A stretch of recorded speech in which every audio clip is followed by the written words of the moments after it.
هاي يا بنات، ازيكم؟ وحشتوني جدا. مبسوطة قوي ان الفيديوهات عجباكم ومن تعليقاتكم. هنكبر مع بعض. والنهاردة اول يوم واول فيديو في التحدي بتاع 30 يوم. لو محدش عارف احنا بنتكلم عن ايه ممكن ترجع للفيديو اللي قبل ده. موضوعنا النهاردة عن سمارت جلو اب، وده انا واخداه من كومنتاتكم.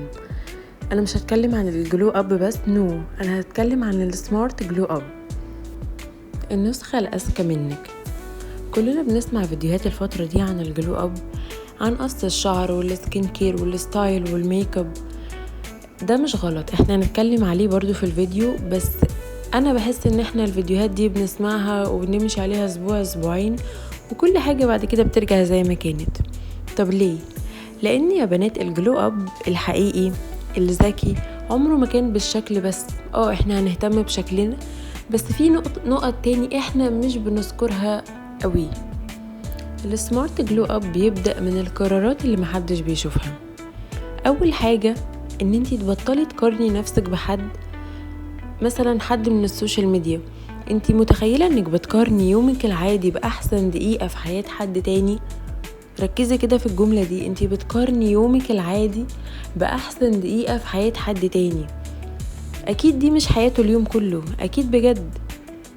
فلازم تعرفي ان المقارنة دي فشل. انتي بتقولي لا انا مش بعمل حاجة، بص هي قامت واشتغلت ونظفت وعملت. لا، انتي شايفة دقيقة بس، ومش دي كل ايامها. كلنا عندنا الايام اللي بنبقى كويسين فيها قوي والايام اللي بنبقى مش قادرين نقوم من السرير. ابدأي اهتمي بجسمك من الداخل، بمعنى اهتمي بصحتك. لو عندك وزن زيادة حاولي تنزليه، ده هيديكي طاقة زيادة. البنت اللي عندها طاقة بتبان أجمل بكتير من اللي حاطة ميك اب، لأن ثقتك بنفسك بتبقى أعلى من الميك اب بكتير. تالت حاجة، اتعلمي مهارة. ما تقوليليش مش عارفة، مفيش حاجة اسمها مش عارفة. لازم مادام احنا عايشين في الدنيا وعايشين وسط ناس بتحاول تنجح، لازم تتعلمي مهارة. تعلمي لغة، مونتاج، تصميم، كتابة، أي حاجة تخليكي تزيدي كل شهر. قيمتك لازم تبقى زايدة. الجمال بيلفت الانتباه، لكن المهارة هي اللي بتفتح لك أبواب كتير قوي. وعلى فكرة أنا مش هبطل أكلمكم في الفيديوهات عن إن انتي لازم يبقى عندك مهارة تدخلك دخل يوميا، مش هبطل. احنا دلوقتي ما عندناش حاجة، احنا عندنا مصادر كتير اونلاين. ما ينفعش تبقي قاعدة دلوقتي وتقولي لا اصلا ما بعرفش. لا، بتعرفي، اكيد انتي شاطرة في حاجة. اقعدي اكتبي انتي بتعملي ايه اكتر، بتنظفي، بتطبخي، بتحاولي مثلا ديكلاترينج اللي هو تطلعي الحاجات اللي انتي مش بتحبيها في البيت او الكركبة. انتي اكيد شاطرة في حاجة. رابع حاجة، نظمي دماغك قبل ما تنظمي اوضتك. اسألي نفسك، مين الناس اللي بتستهلك طاقتك؟ ايه العادات اللي بتضيع وقتك؟ ايه الحاجات اللي لو بطلتيها حياتك هتبقى احسن؟ اقعدي هاتي ورقة وقلم واكتبي ده كله. حاجة مهمة جدا من السمارت جلو اب، القراية. مهمة جدا يا بنات، مهمة جدا، وما تزهقوش من حد يكلمكم عن القراية. قد ايه الكتب دي بتخلي عقلك وتفكيرك ناضج، قد ايه بجد. عندك كده لباقة في الكلام وثقة، وطريقة تفكيرك تبقى جيدة. اللي يقعد يتكلم قدامك يبقى مستمتع، ما يبقاش بيمل كده بسرعة. سادس أو سابع نقطة بصراحة مش فاكرة، خلي ليكي كلمة. بمعنى لما تقولي حاجة لنفسك اعمليها، ما تقعديش تكتبي تو دو ليست كل يوم. أنا عايزة أعمل كذا، أنا عايزة أقرأ، أنا عايزة أتعلم لغة. كل يوم تو دو ليست. طب وبعدين اقعدي اعملي واحدة من اللي انتي عاملاهم دول. ابدأي.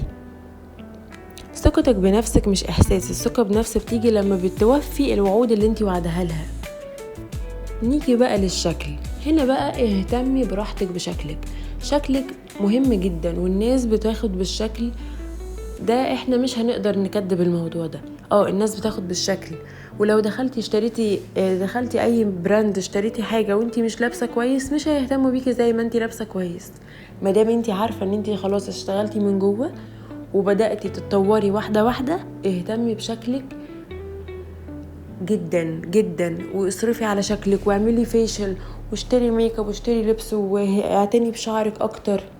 اهم حاجة ان انت تبقي ماشية في الطريقين، ما تمشيش في طريق واحد بس. طريق واحد مش هيبقى كويس، الطريقين هيكملوا بعض. البسي اللي يريحك واعتني ببشرتك ونامي كويس واشربي مية. ابتسمي، لان الجمال الحقيقي مش ان الناس تقول ايه القمر ده، الجمال الحقيقي انهم لما يقولوا البنت دي حضورها مختلف. افتكري ان السمارت جلو اب مش انك تبقي شبه حد، السمارت جلو اب هو انك تبقي افضل نسخة من نفسك. ولو بدأتي بخطوة واحدة كل يوم، بعد سنة مش هتحتاجي تشرحي لحد انك اتغيرتي، هم هيقولوا هي اتغيرت، هم شايفين التغيير بنفسهم. لو وصلت لغاية هنا قولولي ايه اكتر نقطة استفدتي منها، وقولولي لو عندك نصايح تاني تنصحيني بيها او تنصحي غيرك. Thank you for watching.